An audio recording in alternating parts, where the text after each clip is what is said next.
नमस्कार, संकल्प न्यूज में आपका स्वागत है। मैं आलोक शर्मा। आइए नजर डालते हैं आज की मुख्य खबरों पर। हेडलाइंस के प्रायोजक हैं Shri Sai Mahima enterprises, tiles world, Dongargaon road, Farhad Chowk, Rajnandgaon.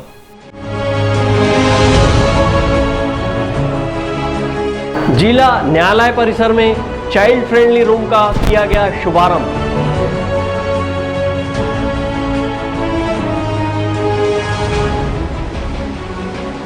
शिक्षा के अधिकार की राशि जारी करने निजी स्कूल संघ ने सौंपा ज्ञापन।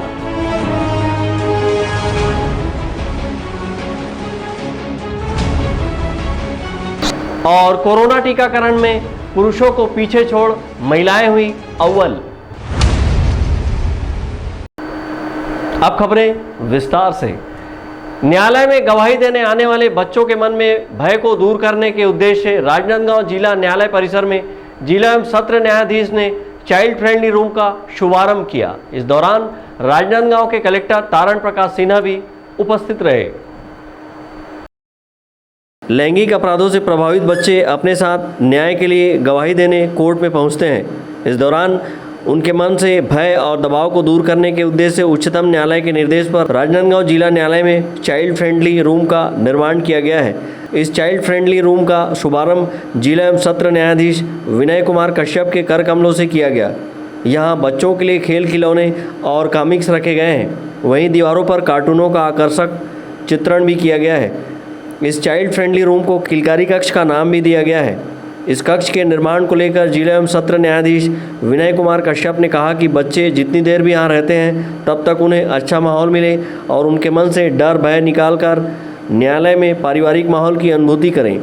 इस उद्देश्य से चाइल्ड फ्रेंडली रूम का निर्माण किया गया है। वहीं राजनांदगांव के कलेक्टर तारण प्रकाश सिन्हा ने कहा कि चाइल्ड फ्रेंडली रूम के निर्माण से बच्चों के मन में एक अच्छी भावना जागृत होगी।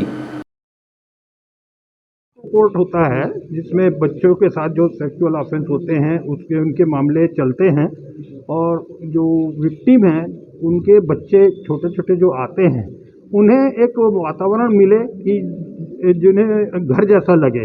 मैंने उन्हें ये महसूस ना हो कि वो कोर्ट जैसी एक तनावपूर्ण जगह में आए हैं।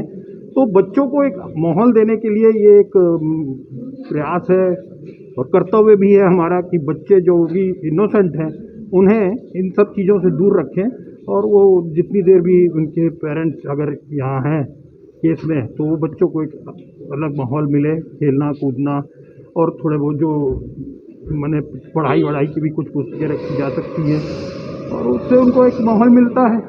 यही उद्देश्य है इसका। सर, इसमें बच्चों के लिए क्या क्या किस सुविधा है?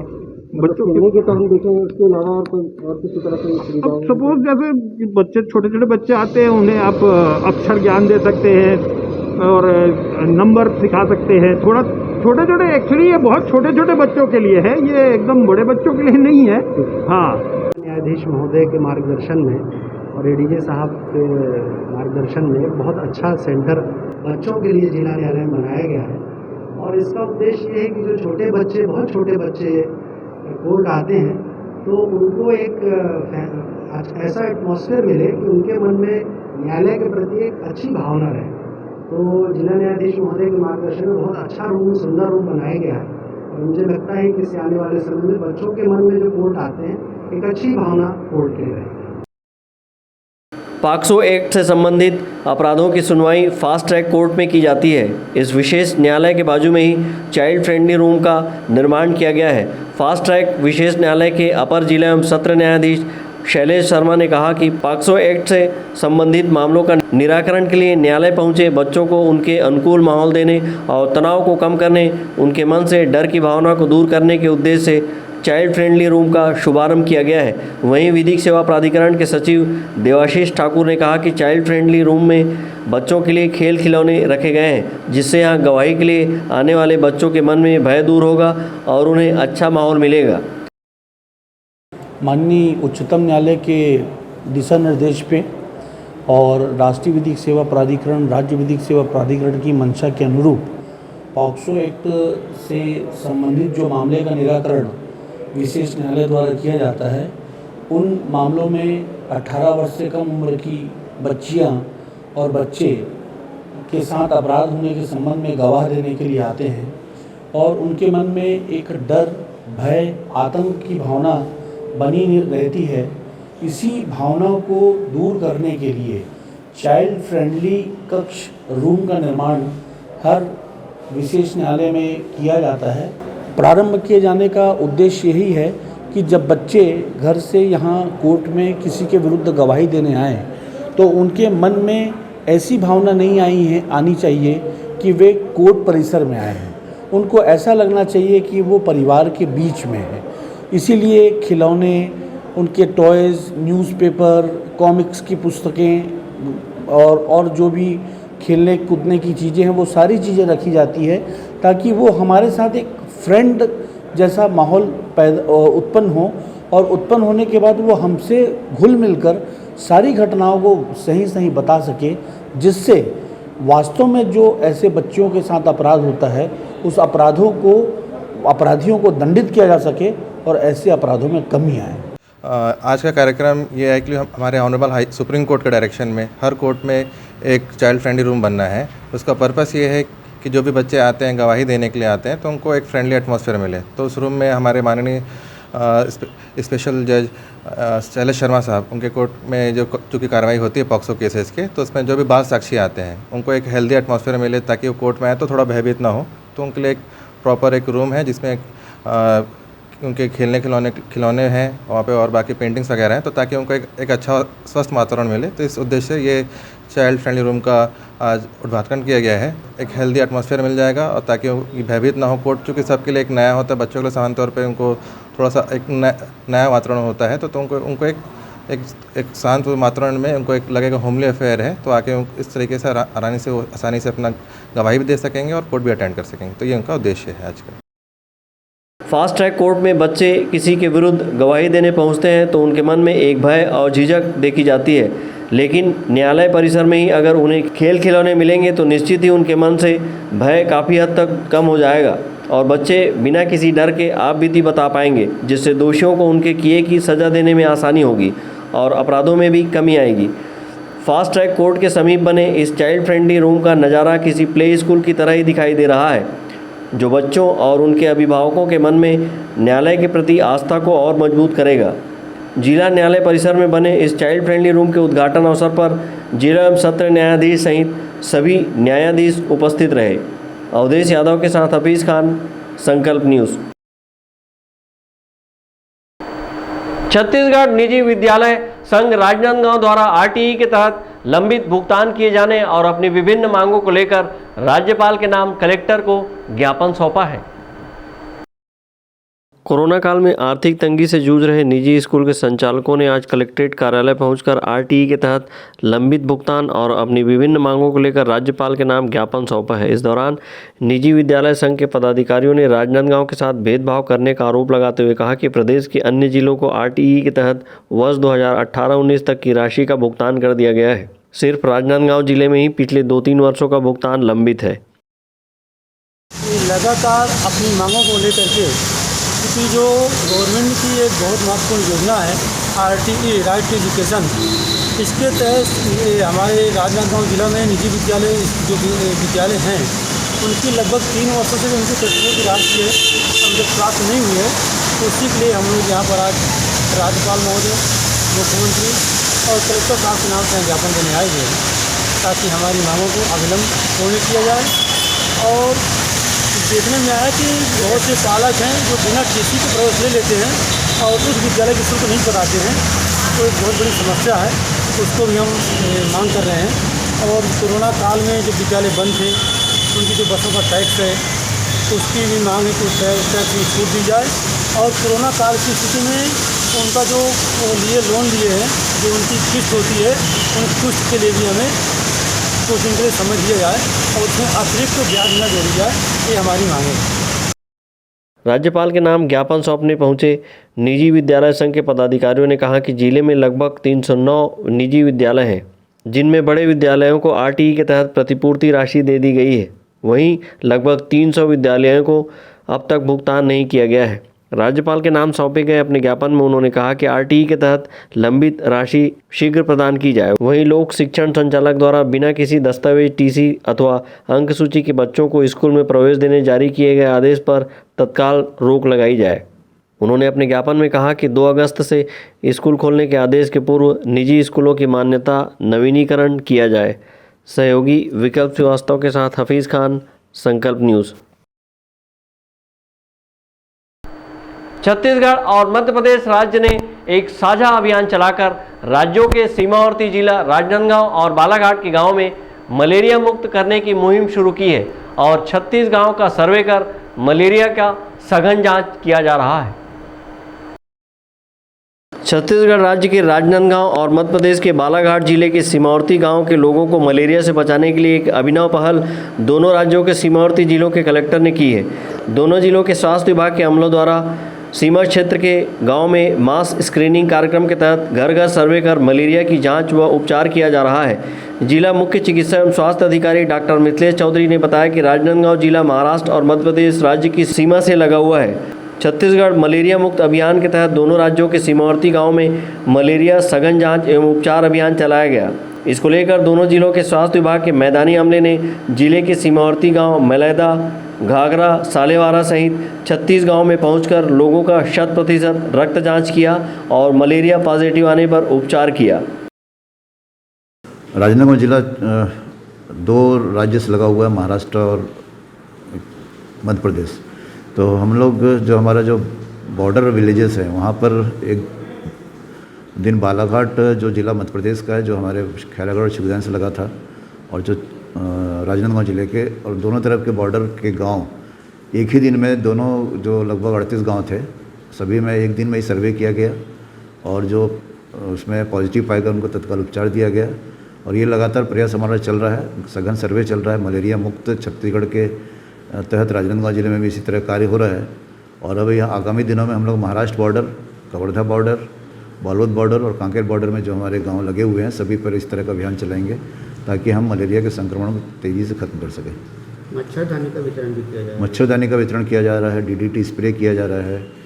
और मच्छरदानी का वितरण तो हम लोग ने कर चुके हैं और सबसे यही रिक्वेस्ट भी की जा रही है कि मच्छरदानी रखने के लिए नहीं है, बल्कि शाम को 7 बजे सभी अपने अपने बिस्तर में मच्छरदानी लगा लें और रात भर मच्छरदानी में ही सोएं, क्योंकि जो मलेरिया के मच्छर हैं रात को ही काटते हैं।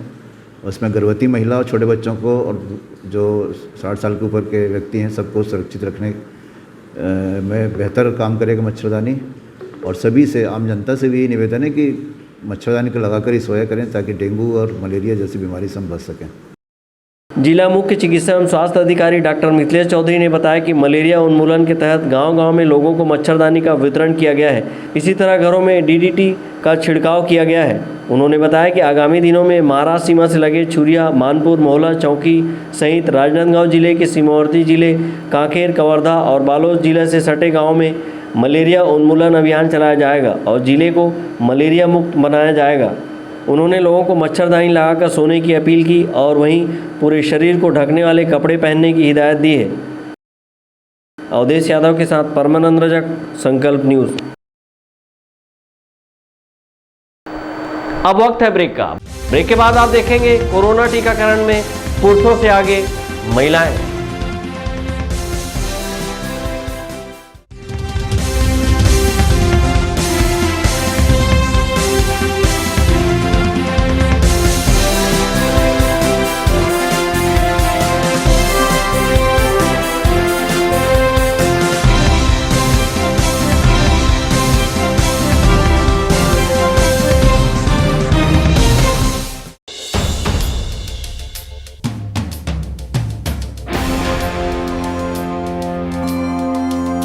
हौसला दिलों में है और रगों में जोश है, तेरे साथ तिरंगा है, ये विजय का उद्घोष है।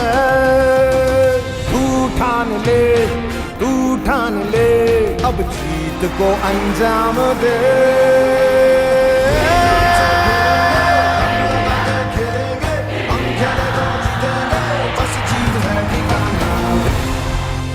वहाँ एथलीट्स दम लगाएंगे, आप यहाँ से हौसला बढ़ाओ। cheer for India.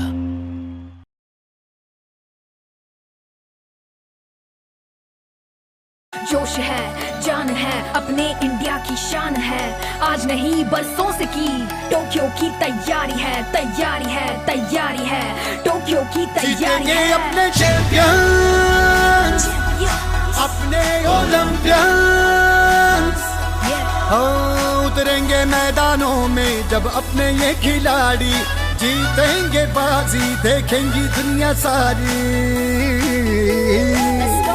जीतेंगे अपने चैंपियंस, ओलंपियंस, जीतेंगे अपने, तैयारी है, टोक्यो की तैयारी है।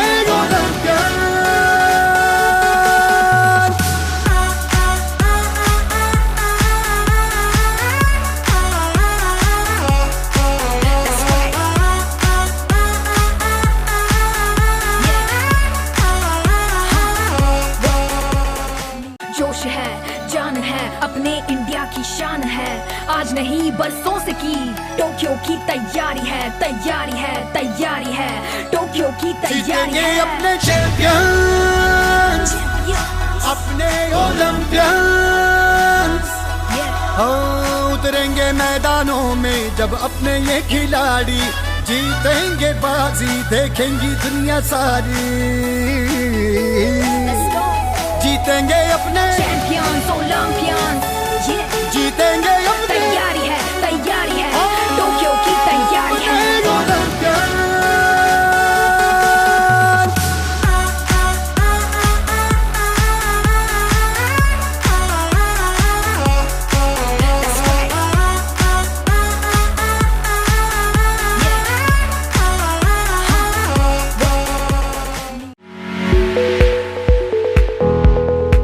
आपके सही फर्नीचर का पूरा ध्यान रखता है महावीर फर्नीचर्स। सभी प्रकार के पलंग, दीवान, फोल्डिंग पलंग, luxury sofa set, bedroom set से लेकर सभी प्रकार के office furniture, revolving chair, TV unit सहित डाइनिंग व ड्रेसिंग टेबल का भरपूर स्टॉक एक ही छत के नीचे। ऑटोमेटिक मशीन से निर्मित स्टील अलमारी, ब्रांडेड कंपनियों के गद्दे व furniture, branded plastic chair, centre table, study table, folding सीढ़ी, सभी सामान थोक व चिल्लर भाव में। आपके जगह व साइज अनुसार सभी फर्नीचर ऑर्डर से भी बनाया जाता है। TV, fridge, window plus plastic cooler जैसे इलेक्ट्रॉनिक सामानों का ऑर्डर लिया जाता है। स्टील से संबंधित सभी कार्य किए जाते हैं। शादी सीजन के लिए कम कीमत पर आकर्षक पैकेज उपलब्ध है। हमारे यहाँ सोफा सेट्स व रिवॉल्विंग चेयर रिपेयरिंग किया जाता है। आज ही आए Mahavir furnitures, stadium road, Gandhinagar, Mahamaya Chowk के पहले, राजनांदगांव। अपने घर, ऑफिस और शोरूम को दीजिए नया लुक हमारे साथ Shri Sai Mahima enterprises tiles world. Flooring, tiling और सैनिटरी वेयर का नवीनतम शोरूम, मन भावन और दिल को छू लेने वाली टाइल्स का एक्सक्लूसिव कलेक्शन, सभी ब्रांडेड कंपनियों के granite, Italian marble, designer tiles, wooden flooring के साथ ढेरों स्टाइलिश प्रोडक्ट्स, किचन सिंक और बाथरूम एक्सेसरीज की विशाल रेंज अब आपकी पहुंच में। Shri Sai Mahima enterprises tiles world and Pataka mall, Farhad Chowk, Dongargaon road, Rajnandgaon. Call 9009975412 और 9934574412।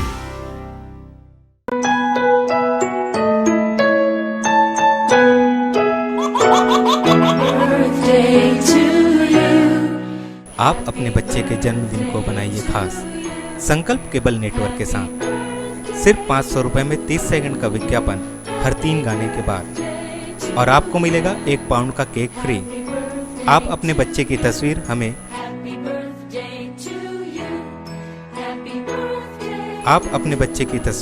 हमें व्हाट्सएप के इन नंबरों पर भेज सकते हैं।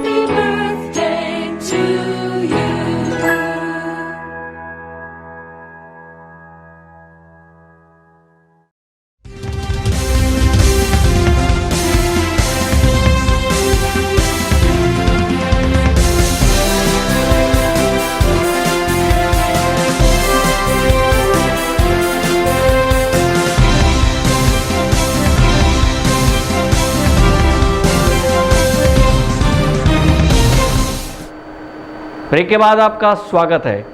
कोरोना रोधी टीकाकरण में राजनांदगांव जिले की महिलाओं ने पुरुषों को पछाड़ दिया है। जिले में पुरुषों की अपेक्षा अधिक महिलाओं ने टीकाकरण कराया है। राजनांदगांव जिले में कोविड टीकाकरण में महिलाओं ने रुचि दिखाई है और टीका लगवाने में प्रदेश में राजनांदगांव जिले की महिलाएं अव्वल रही हैं। कोरोना वैक्सीन लगाने में महिलाओं ने पुरुषों को पछाड़ दिया है और 52% महिलाओं ने कोरोना का टीका लगाया है। जिला मुख्य चिकित्सा एवं स्वास्थ्य अधिकारी डॉक्टर मिथिलेश चौधरी ने बताया कि जिले में कोरोना वैक्सीनेशन जागरूकता अभियान चलाया जा रहा है और लोगों को टीका लगाने प्रेरित किया जा रहा है। इसके लिए आंगनबाड़ी कार्यकर्ता और मितानिन इस कार्य को बखूबी अंजाम दे रहे हैं। उन्होंने बताया कि जिले में अब तक 7.5 लाख से अधिक लोगों का टीकाकरण किया जा चुका है, जिसमें महिलाओं की संख्या करीब 4 लाख से अधिक है। हाँ, राजनांदगांव ज़िले में जो अभी हमारा कोरोना वैक्सीनेशन चल रहा है उसमें अभी तक के जो आंकड़े मिले हैं उसमें 52% महिलाओं का वैक्सीनेशन हुआ है और 49% पुरुषों का हुआ है और लगभग 60% से ज़्यादा लोगों ने वैक्सीनेशन करा चुका है राजनांदगांव जिले में। प्रतिदिन हमारा 8 से 10 हज़ार लोगों को वैक्सीन लग रहा है और हमारा प्रयास है कि लगभग 1 माह के अंदर हम लोग ज़्यादा से ज़्यादा लोगों को वैक्सीन लगाएं और दूसरा डोज भी काफ़ी संख्या में लग रहा है। तो कुछ गांव कुछ दिनों में 100% दोनों डोज से पूर्ण टीकाकृत हो जाएंगे, इसकी जानकारी भी आपको दी जाएगी। वैक्सीन प्रतिदिन प्राप्त हो रहा है हमको और 25 से 30 हज़ार वैक्सीन प्रतिदिन हमारे को उपलब्ध रहता है और साथ में वैक्सीन तो लगा रहे हैं, लेकिन मेरा सभी से निवेदन यही रहता है कि वैक्सीन लगाने के बाद भी सतर्क रहें, बाहर निकले तो मास्क लगाएं, दूरी बना कर रहें और हाथों को सैनिटाइज करते रहें। सर्दी खांसी बुखार है तो तत्काल जांच करवाएं और घर में भी अगर सर्दी खांसी बुखार है तो मास्क लगा कर रहें जब तक कि आपकी रिपोर्ट नेगेटिव ना आए और इसके अलावा उपचार जरूर करवाएं और भीड़ भाड़ वाले इलाके में सर्दी खांसी बुखार वाले बिल्कुल न जाएं क्योंकि साधारण वायरल का मौसम भी है तो उससे लोगों को संक्रमण फैलने का खतरा रहता है। तो सतर्क रहें, सुरक्षित रहें। टीकाकरण के लिए महिलाओं में गजब का उत्साह बना हुआ है। बड़ी संख्या में महिलाएं टीकाकरण केंद्र पहुंचकर टीका लगाने में जुटी हुई हैं। बहरहाल कोरोना संक्रमण के बचाव के लिए टीकाकरण को कारगर उपाय माना जा रहा है। अवधेश यादव के साथ परमानंद रजक, संकल्प न्यूज़। राजनांदगांव जिले में मंगलवार से शुरू हुई बारिश की झड़ी शुक्रवार तक जारी रही, जिससे लोगों को आवागमन में दिक्कत हो रही है। वहीं तापमान में ठंडक महसूस की जा रही है। राजनांदगांव जिले में सावन मास के मंगलवार से शुरू हुई बारिश की झड़ी शुक्रवार तक जारी रही। बारिश से जनजीवन प्रभावित हुआ है। लोग बारिश से बचने छाता और रेनकोट का सहारा लिए हुए हैं। बारिश ने जहां जिले को सराबोर कर दिया है, वहीं नदी नाले उफान पर हैं। 4 दिनों की बारिश की झड़ी से जिले के मोहारा स्थित शिवनाथ नदी का जल स्तर बढ़ गया है। नदी के पुराने पुल के ऊपर से पानी बहने के लिए कुछ इंच ही बाकी है। इसे देखते हुए प्रशासन ने बैरिकेड्स लगाकर पुराने पुल से लोगों की आवाजाही रोक दिया है और सुरक्षा के मद्देनजर पुलिस जवानों की ड्यूटी लगाई गई है। राजनांदगांव जिले के मोहला मानपुर सहित छुईकतान गंडई क्षेत्र के सालेवारा में अच्छी बारिश होने की खबर है। खैरागढ़ के आमनेर नदी उफान पर है, लेकिन जिले के नदी नालों में अभी बाढ़ की स्थिति नहीं बन पाई है। हालांकि प्रशासन ने जिले में 4 दिनों से रुक रुक कर हो रही बारिश को देखते हुए नदी किनारे बसे गाँव में हाई अलर्ट जारी कर दिया है और बाढ़ नियंत्रण कक्ष को 24 घंटे चालू रखने के निर्देश दिए गए हैं। बारिश की झड़ी के चलते खेती किसानी में तेजी आ गई है। किसान रोपाई और निदाई के कार्य में जुटे हुए हैं। गौरतलब है कि छत्तीसगढ़ में द्रोणिका का दबाव बना हुआ है, जिससे दिन भर काले बादल छाए हुए हैं और रुक रुक कर बारिश हो रही है। बारिश की झड़ी से जहां तापमान में गिरावट दर्ज की गई है, वहीं मौसम में ठंडक बना हुआ है। हालांकि बारिश ने किसानों को बड़ी राहत दी है। विकल्प श्रीवास्तव के साथ परमानंद रजक, संकल्प न्यूज़। कोरोना को हराना है, मास्क जरूर लगाना है, दवाई भी और कड़ाई भी। सोशल डिस्टेंसिंग का पालन करें, वैक्सीन लगाएं, सुरक्षित रहें। घर से बाहर निकलने पर मास्क जरूर लगाएं। आज की खबरों में बस इतना ही। हमें दीजिए इजाज़त। नमस्कार।